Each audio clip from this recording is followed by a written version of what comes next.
Welcome, students, to Digital Photography, Discovering Your Creative Potential. Today is May 6th, 2026, and this is Lesson 14. Today, we're going to continue on with our discussion of various types of photography, and we'll take a look at a couple of different areas of interest. Okay, so photojournalism.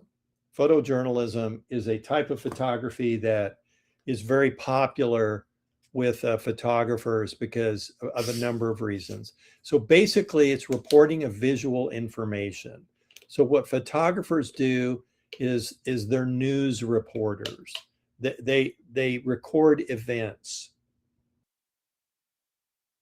And unlike writers or other news media personnel who write things down and offer an observation, which is inherently a subjective or an opinion of an event, photographers record the event as they see it from their viewpoint or their focal point, if you will, and they're able to take a look at an event like that and record that for history.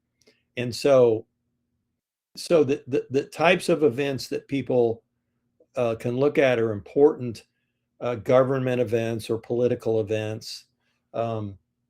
They can record if the court will let them inside a courtroom and record the drama and sometimes the fascinating events that occur in that forum. They can do sporting events. Okay, they can take pictures of famous people in their environment while they're doing their jobs. They can go to conflict zones and take pictures of participants in the conflict and the sad reality of what happens to mankind and the environment and the landscape and wildlife and all of the horrible impacts that human conflict presents in like in a warlike setting, like say Gaza is a recent one, or perhaps Ukraine is another one that we've have an opportunity to look at. There's a lot going on in Iran and the Middle East right now, and photojournalists are over there are recording these events to document those for history. It's a very important job, a very fascinating way to make a living, and they're doing that right now. Okay, so why would I want to become a photojournalist? Why would I want to do that? Okay, most of the time, your garden variety photojournalist, perhaps somebody who works for a large newspaper or a large internet publication or publishing source or something like that, they don't really make a lot of money, comparatively speaking. And they might have to do other photography work to supplement their income, often is the case. But why would you want to do that? The excitement of being, on the field of a sporting event, next to the court, next to the golf course, next to the football field, the soccer field, and that sort of thing. The World Cup's coming. The next month, we're going to have the World Cup in the United States. There'll be photojournalists all around the field documenting these games. And in an event like the Olympics or the World Cup, it only happens every 4 years. What occurs on the field of play is very dynamic. And photojournalists get to be right next to the action. And some people would find that really exciting. I would. I think that'd be awesome. You get to be in close proximity to famous people and events. Okay, the King of England was just in the United States, and there were numerous photojournalists, photographers around the King of England talking about him and his visit in the United States. You get to travel all over the world sometimes. You get to be a world traveler and go to places that you wouldn't otherwise go. All the continents, faraway places that can be exotic or fun or interesting. Photojournalists get to do that. Um, and that can be interesting too. Some get to be outside. They get to work outside, and they don't have to sit in an office every day. And maybe that's an attraction as well. They get to document history and important events. Sometimes we look back at history, and the most poignant images we have of history were created by photojournalists. So since the creation of the camera, okay, I mean, art is always documented history. Look at the recorded history of, the time of Christ, and that sort of. Look at the famous paintings and the sculptures of the figures that existed in that era. Well, there was no photography, of course, but now history can be documented by the camera, um, and uh, and they get to be a part of that, and they get to do that and exercise their creativity uh, in that instance. So they get to document history. They get to be a part of it. They get to be there when history is made, like at the World Cup when the goal is scored to win the game, to win the World Cup. I mean, there'll be photographers documenting that event. And I, for one, when it costs thousands of dollars just to get into the stadium, photojournalists walk in, show their badge, and walk down to the field, and there they are. I mean, they're privileged in that regard. So that's an aspect of photojournalism. Okay, that's an aspect of photojournalism, and also it can be fairly routine. Take pictures of the PTA meeting or the local school board, or the events in your community, whatever that might be, anything that's newsworthy. They get to document crash scenes and that sort of thing. But it basically um, it's a fairly mundane type of existence that's just interspersed with some really cool opportunities to be close to and document history. And I think it would be pretty cool to be a photojournalist. Okay. Let's talk about wedding photography. Okay. All of you have been to a wedding, right? And you probably don't even notice the photographer. Maybe there'll be a flash bulb, or a video camera, walking around. And photographers use what's called a gimbal. It's a device that steadies it has the cameras on a floating device, and it's handheld, and it steadies the camera. Instead of making a video like this, it makes it smooth.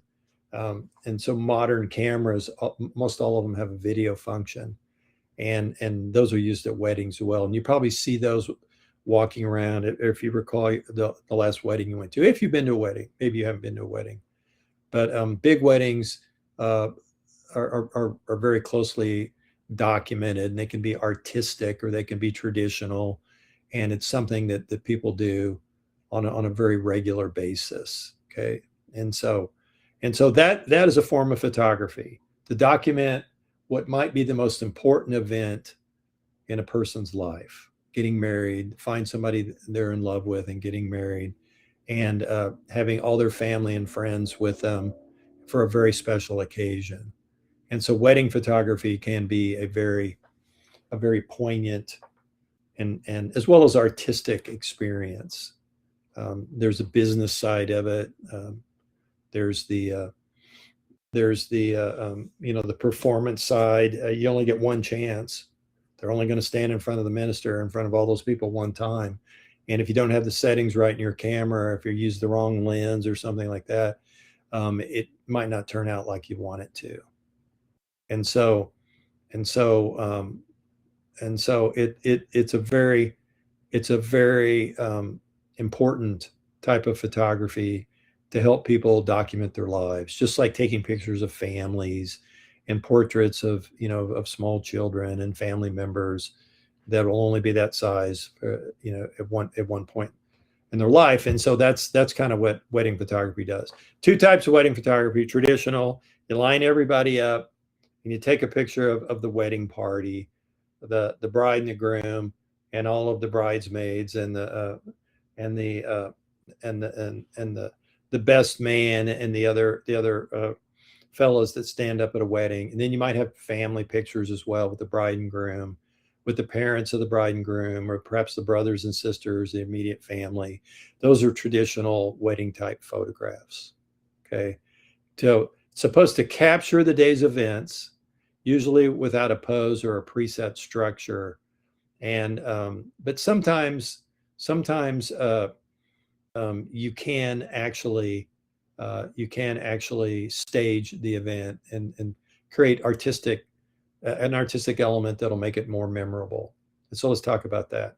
Pre-wedding activity would be planning, marketing, and the interviews that go on, contracts, fee negotiation, planning meetings, maybe the photographer with the bride, the morning of the wedding, taking artistic photos before the event is a pretty common occurrence, and you'll see wedding photos like that on a regular basis, and that sort of thing. And so it's become its own form of genre, if you uh, um, if you will. It's become its own form of own form of type of photography. Okay. All right. So pre-wedding shots, the scenario. You shoot the event, you edit and cull the photos. Okay. There's always photos that are good, photos that are bad, and you make a list of those. You process the keepers. You run those through your processing program. You prepare your photo album if they want one. Print the photos. Prepare the album, and then you deliver those photos to the bride and groom, typically in a photo album. And so, remember, there's only one event. The business side of photography is also very important, and it's running a small business. And so, full-time wedding photographers might do, one every weekend for a year, and that's how they make their living. Okay. Um, here's here's a gallery or two that from the book, and I want you to take a look at these, or from Canvas. I want you to take a look at these, and do that on your own time, and then as part of your study process. How to take wedding photos will make people's jaws drop. It's number one. The Complete Guide to Wedding Photography Pricing, Part 1, and then the third one is Photography Pricing Guide. And from a practical standpoint, you do have an assignment that relates to that. So go ahead and take a look at those. Here's some wedding photos that you might want to take a look at, and just an example. This is a bride and groom in the reception hall. It looks like probably before, or maybe it's before, after the event, and then before the room was used. They allowed people, or denied entry, and let the bride and groom go there. It's their day, and it's their room, and it's a very beautiful photograph, wide angle photograph. Here's one of a walking down the aisle photograph with confetti being thrown and stuff like that. Display of joy and happiness, and the celebratory kiss, the traditional kiss from the bride and groom. And looking at the people that are watching them, and happy for the bride and groom that they're beginning their life together. Here's an artistic photo. That shows the reception and the beautiful tableware and decorations for the reception. It's kind of cool. Okay. And then here's a signature pic, unique to the couple. Okay. That you'll see it at some weddings. You'll see this picture, the wedding rings, and joined together then symbolically, is an artistic photo that a lot of photographers use. So those are examples of some wedding photos. All right, let's take a look here. I'm gonna take a second here, and let's take a look at a video about how to shoot a wedding. It's pretty interesting. I thought you guys want to look at this.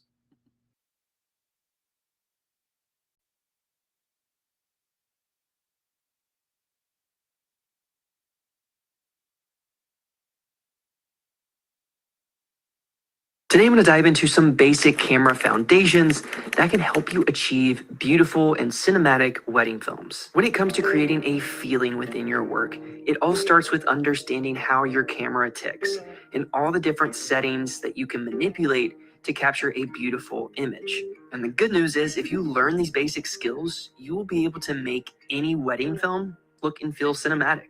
So first things first, make sure that you are shooting in manual mode. Whatever camera you have, there is a manual setting that you're going to want to be recording in. This is going to give you the flexibility to really dial in all of the different settings that I'll be diving deeper into in this video, so that you can control every aspect of your camera to shape and adjust your image in order to achieve that beautiful end result. But now that you've set your camera to manual mode, let's dive into the real magic, and that is understanding your exposure tools. The first exposure tool is your ISO, which is one way to digitally enhance the light within your camera. When navigating through the different values of your ISO, you'll see your image getting brighter and brighter. And while this is one way to increase the light within your image, you also want to be mindful of which value will give you the cleanest results. When you increase your ISO, you are also introducing noise into your image. And the best way to utilize this setting is by staying within your camera's recommended value. These are also known as your base ISO or dual base ISO. Most cameras today have a dual base ISO, so understanding which one your camera prefers will help you simplify this process with one area to worry about as you navigate exposure during the wedding. If you shoot on Sony, I have put up a chart above that can help you find the best values for your camera. But if you shoot on anything else, well, next is your aperture, which is another exposure setting that does two things: lets more light into your lens and affects the depth of field within your image, which is how you can achieve a blurry background or retain more focus and detail within your background. The difference between these values are important to note for not only creating a cinematic look, but also to create a unique feeling as well. So let's talk about the high aperture.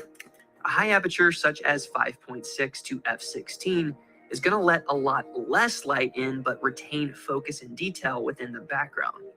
This can be useful during the wedding day when you want to capture a beautiful landscape and retain that detail and dynamic range of the environment. And it's also even more useful when you want to retain focus during pivotal moments on the wedding day, such as the groom reaction. Especially if you are a solo shooter and you need to have one camera locked down, closing your aperture can offer some insurance on retaining focus during that part of the day.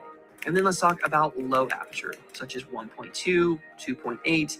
This really is the sweet spot that will give you beautiful compression and depth within your frame. I personally prefer a low aperture to help achieve beautiful depth and separation between my subjects, and this helps my image feel a lot more cinematic. And then the last exposure tool is your shutter speed, which not only helps control your exposure, but also affects the motion blur within your image. A slow shutter generates more motion blur, while a faster shutter captures more detail within this motion. The general rule for video is to have your shutter speed double your frame rate. So if you're filming in 24 frames per second, the shutter speed will be set to 1/50. If I'm shooting in 60 frames per second, my shutter speed will be 1/120. This is going to give you a clean, smooth image when you are editing your video later. And while these rules are helpful to create a cinematic image, breaking them is also useful when you lack other tools to help you properly expose, such as an ND filter. If you want to learn more about ND filters, I have a video linked above right here that you can check out. But again, it's great to learn the rules, but it's also really important to break the rules from time to time for the sake of capturing the moment. Now let's talk about frames per second for a second. I know at first, absorbing all this information can be a little bit overwhelming, information overload, but really let's keep it simple when it comes to frame rates, because there are really only two that I feel you need to really immerse yourself with, especially in the world of weddings. And that is 24 and 60 frames per second. To keep things simple, 24 is most common in the world of cinema, to help capture a sense of realism and familiar feeling. And 60 frames per second will be the most commonly used in wedding videography so that you can achieve beautiful and slow motion footage. I primarily film in 60 frames per second throughout the day because my style infuses more documentary elements with artful expression. So having the flexibility to decide the best course of action for my film makes a ton of sense for me to film in 60. But it's all up to the type of feeling that you want to create within your own work, and the best way to know is really to just experiment. But now that we talked about exposure, let's talk about something equally important to help you create cinematic wedding films. And that is going to be your color tools. So let's dive into the first color tool, and that's going to be your picture profiles. Your picture profiles are a set range of values that determine your color within your captured frame. How much contrast, saturation, and vibrance your camera bakes into the captured image. When I first got started, I just kept this part really simple by filming in the camera's standard picture profile. Depending on the camera you are using, you probably have access to a wide variety of profiles, and finding the best look can be a bit intimidating. So it's best to just keep it simple when you're just starting. Finding a picture profile that has subtle contrast and beautiful tones right in camera really is the best place to start. So before you film your next wedding, go record in all of these profiles. Bring them into your editor and determine which one feels like the best and resonates with the style that you're looking to emulate. Color is another driving force when it comes to feeling, so you want to make sure that you get this right off the gate. And the last color tool that we'll talk about is white balance. Now, white balance is the process of removing color casts from your image and obtaining a natural balance to white light. Most digital cameras come equipped with white balance presets to get you started, but I generally recommend using the Kelvin feature and adjusting this setting manually throughout the day. A helpful trick is to set your camera to auto white balance and check the reading that your camera provides for you. Then jump back to Kelvin and set your white balance this way. This is a super efficient way to use the auto white balance feature, but I wouldn't rely on it as your main setting because auto white balance will constantly be shifting in color for every movement or location, making it very difficult to adjust your settings later on. And when it comes to white balance, a good rule of thumb is when you are outside and it's daylight, you want to be at the 5600 Kelvin range. And then if you're indoors with overhead lighting, 3200 is a great place to start. Now, of course, this depends on the source of light indoors. You may need to use auto white balance to find the correct value, but anything with a natural light source, 5600 Kelvin is going to look the best.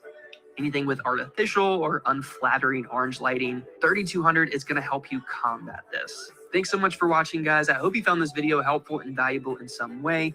If you did, it would mean so much if you consider liking and subscribing. Drop a comment below if you have any other helpful tips on some camera basics that helped you in your filmmaking journey at the very beginning. I'd love to hear from you guys, so drop a comment below. And until next time, keep creating and telling beautiful stories. Peace.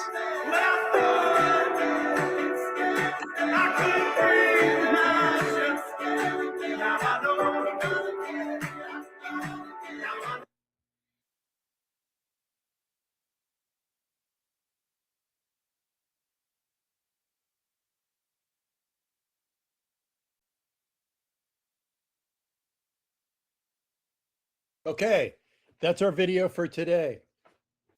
Go ahead, do your projects. Let me know if you have any questions.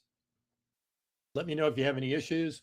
Otherwise, I will see your work when you submit it. Have a great weekend. Have a great week. And I'll see you guys later.